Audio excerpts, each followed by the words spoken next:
Selain jawab isim kaya Delay mang dia boleh harengan 1, 2, 3, go!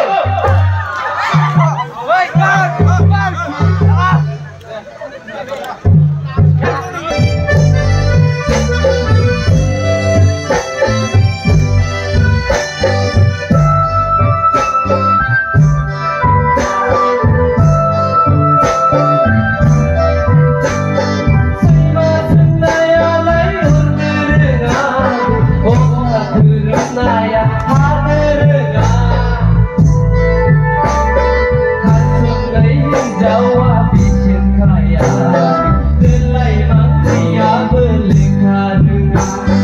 Hancur lain jawab isim kaya Delay mang dia berlekha dengan Semua senaya lain dengan Oh aku senaya hana dengan Hancur lain jawab isim kaya Delay mang dia berlekha dengan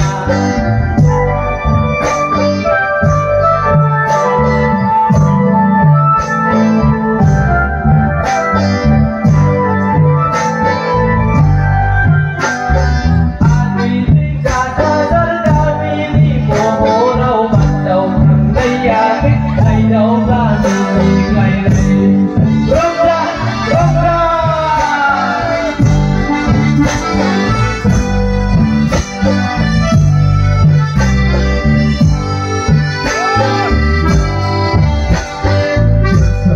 Bani hidup dia somai hati bukure hati